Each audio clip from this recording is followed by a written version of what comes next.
Good morning everyone, मैं हूँ सुलेखा राणा और आज की वीडियो मेरी अल्सरेटिव कोलाइटिस के ऊपर है। जो अल्सरेटिव कोलाइटिस यानी आयुर्वेद में इसको बोलते हैं आंतों के घाव। आंतों में जब घाव हो जाता है, छाले पड़ जाते हैं, वो भी बड़ी आंत के अंदरी हिस्से में। 3 लेयर बड़ी आंत की होती हैं। उसमें पहली लेयर होती है आउटर, दूसरी होती है फिरोज़ा के अंदर जो मसल लेयर होती है, मसल लेयर के अंदर होती है म्यूकोज़ा। ये म्यूकोज़ा की प्रॉब्लम है। म्यूकोज़ा में छाले पड़ जाते हैं, जिसकी वजह से रोगी को यानी जिस मरीज़ को ये प्रॉब्लम है उसको बहुत ही ज़्यादा दर्द होने लग जाता है। कितनी बार ऐसे होता है कि म्यूकस आता है, खून आ जाता है और मरीज़ घबरा भी जाते हैं क्योंकि इतना पेनफुली ये प्रॉब्लम है। तो आइए जानते हैं कि इसको आयुर्वेद में कैसे कंट्रोल किया जाता है। सबसे पहली बात कि आपको खाने पे इसको कंट्रोल करके आप कंट्रोल कर सकते हैं। मेन बात होती है कि इसको जो छाले, इन छालों को कम करना है, इसको फैलने से रोकना है। पहली प्राथमिकता यही होती है कि छाले बढ़े ना, और जो हैं छाले उनको कैसे हम कंट्रोल कर सकते हैं। तो पहली प्राथमिकता यही है। आयुर्वेद में इसके लिए एलोवेरा सबसे अच्छा माना जाता है। पेट की कोई भी प्रॉब्लम है तो आयुर्वेद में एलोवेरा का सबसे पहले जिक्र आता है। आप एलोवेरा को किसी भी रूप में ले सकते हैं। आपके घर में अगर एलोवेरा का पौधा है, लेकिन याद रखिए एलोवेरा ऐसा पौधा है जो बहुत सारी औषधियों से भरा पड़ा है, लेकिन आपको ये भी ध्यान देना है कि वो किस पौधे के आसपास है, क्योंकि वो दूसरों के गुण ले लेता है। अगर वो ही एलोवेरा अगर जहरीले प्लांट के बीच में, तो उसमें भी जहरीलापन आ जाता है। तो आप इस चीज़ का ज़रूर ध्यान दीजिए। कभी भी आप एलोवेरा का यूज़ करते हो, अगर घर में आपके प्लांट है, तो आप ये ध्यान रखिए कि वो किस पेड़ पौधों की भी किस प्लांट के बीच में है, तभी आप उसको औषधि के रूप में ले लीजिए। अगर एलोवेरा में आप ले सकते हैं एलोवेरा का जूस, सुबह शाम डेली आप एलोवेरा जूस ले लीजिए। साथ में छाछ, दही और बेल, ये चीज़ें आप कंटिन्यू अपने, बेल का अगर सीज़न है तो आप बेल ले सकते हैं, बेल का मुरब्बा आप ले सकते हैं। बेल पाउडर सबसे अच्छा है। अगर ताज़ा बेल जूस आप लेते हो बना के घर में तो वो सबसे अच्छा है। नहीं है तो आप बेल का पाउडर मिल जाता है ईज़िली, आप बेल पाउडर को लेके 1-1 चम्मच सुबह शाम आप ज़रूर यूज़ कीजिए। साथ में आप मीठा आप तुरंत बंद कर दीजिए। अगर आपको ये प्रॉब्लम है तो जैसे आपको पता चलता है तुरंत ये चीज़ें बंद कर दीजिए। तला भुना बिल्कुल भूल जाइए। मैदे से बना चीज़ें बंद। पैकेट फूड, मार्केट का जो भी खाना होता है वो आप बंद कर दीजिए। आप सादा खाना खाइए घर का, और डेली रूटीन में एक अनार खाइए। अनार बहुत सारी औषधियों से भरा पड़ा है, वो आपके डाइजेस्टिव सिस्टम को भी अच्छा करेगा और आपको आराम मिलेगा। चलिए, अब ये हो गई बातें क्या खाना है क्या नहीं खाना आयुर्वेद। अब योग में आपको क्या क्या करना है मैं बताती हूँ। सबसे पहले आपको हैवी एक्सरसाइज बिल्कुल भी नहीं करनी। सबसे पहला आपने कपालभाति आता है। कपालभाति से आपकी आंतें मजबूत होंगी। अगर आंतें मजबूत हो गई तो आपकी झेलने की क्षमता बढ़ जाए। 10 राउंड आपको 5 से 10 मिनट आपको कपालभाति करनी है।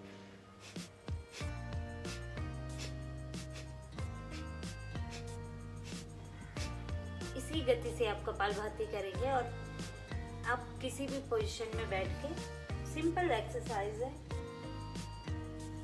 5 से 10 राउंड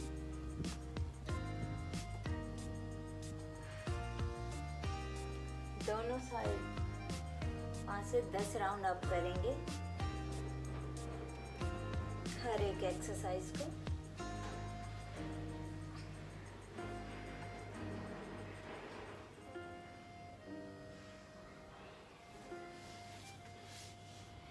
के बाद आ जाएंगे वक्रासन में। एक पैर इस तरीके से खड़ा, घुटनों के बराबर, और पूरा ट्विस्ट। जितने भी ट्विस्ट वाले आसन हैं आप आराम से कर सकते हैं। जो ट्विस्ट वाले आसन हैं वो हमारे डाइजेस्टिव सिस्टम के लिए बहुत अच्छे हैं।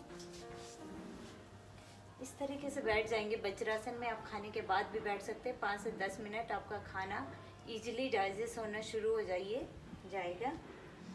इस तरीके से हाथ के ऊपर हाथ रखेंगे, ब्रीथ लेंगे और ब्रीथ को छोड़ते हुए नीचे झुकना है।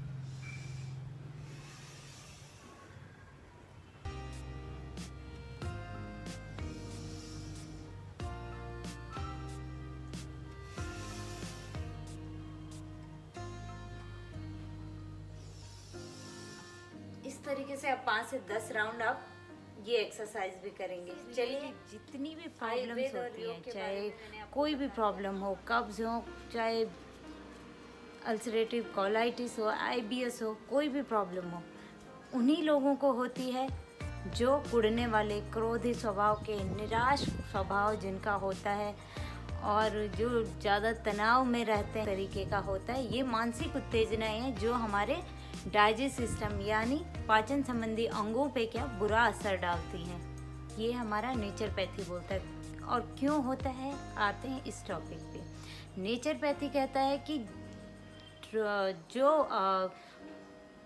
तीव्र रोग हैं, यानी फीवर हो गया, वॉमिट आती है, हमें लूज मोशन होते हैं, ये तीव्र रोग हैं जो तुरंत आते हैं और तुरंत जाते भी हैं, खुद ही चले जाते हैं 2-3 दिन बाद, फीवर हो चाहे कोई भी।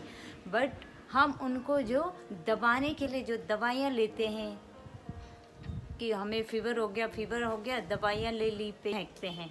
बट इन रोगों को अगर हम दबाने की जो दवाई लेते हैं, उनका साइड इफ़ेक्ट ये होता है कि जो विषाक्त बाहर निकलने थे इन तीव्र रोगों की वजह से, वो बाहर नहीं निकलते और अंदर ही वो विषाक्त एसिड हमारी आंतों में चला जाता है, जो हमारी बड़ी आंत की लेयर को नुकसान पहुंचाती है। तो ये एक रीज़न हमारा नेचरपैथी देता है कि इस वजह से ये रोग, इसमें रोगी को जैसे मैंने बताया पहले कि बहुत दर्द होता है, म्यूकस आता है और इस म्यूकस की वजह से, उस जो विषाक्त की वजह से हमारी जो बड़ी आंत है उसमें एक बैक्टीरिया हो जाता है, बैक्टीरिया उत्पन्न हो जाता है, जिसकी वजह से इसका नेचरपैथी ने नाम दिया बिस्लेरी डिसेंट्री। इसी बैक्टीरिया की वजह से नाम दिया, इसमें जो बैक्टीरिया हो जाता है जिसकी वजह से ये प्रॉब्लम हो जाती है। अब उपाय भी नेचरपैथी बताता है, सिंपल उपाय है, आपको करना क्या है। अगर आपको तेज़ दर्द होता है, उस जगह पे आप गरम जो बॉटल आती हैं, सिकाई वाली बॉटल आती हैं रबर की, उसमें आप गर्म पानी डाल के गर्म पानी की सेक उस दर्द वाले स्थान पे दे सकते हैं। दूसरा, ठंडे और गर्म पानी की सेक आप कपड़े से भी दे सकते हैं, ठंडे पानी से और गर्म पानी से सेक देना है। तीसरा है कि गरम गुनगुने, ठंडा और गर्म पानी का जो हमने सेक दिया उसके बाद गुनगुने पानी का एनिमा लेना है, जिससे हमारी बड़ी आंत, क्योंकि ये प्रॉब्लम आंतों से वो शुरू नहीं बल्कि हमारे गुदा से शुरू होकर हमारी बड़ी आंत को इन्फेक्ट करती है। तो हमें गुदा से ही इसका ट्रीटमेंट करना है।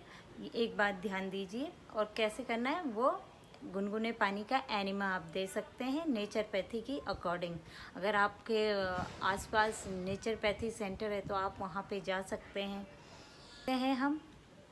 इसके बाद एनिमा के बाद तीसरा उपाय आप क्या कर सकते हैं, तीसरा उपाय है हिप बाथ। नेचरपैथी में हिप बाथ को बहुत मान्यता दी गई है कि हिप बाथ बहुत अच्छा है, क्योंकि जैसे मैंने कहा लेंगे और साथ इस तरीके से आपको टब लेना है, बड़ा टब इसमें आता है, आप ले लीजिए और इस तरीके से चौकी लगा के उसके ऊपर कपड़ा रखना है ताकि हार्ड ना हो और इजीली बाथ ले सकें वो हिप बाथ। ध्यान रहे कि आपको पानी का जो टेम्परेचर है 45 से 84 के बीच में होना चाहिए फ़ारेनहाइट उसका टेम्परेचर, और उसको पूरा भर दीजिए कि कमर तक उसमें डूबा होना चाहिए।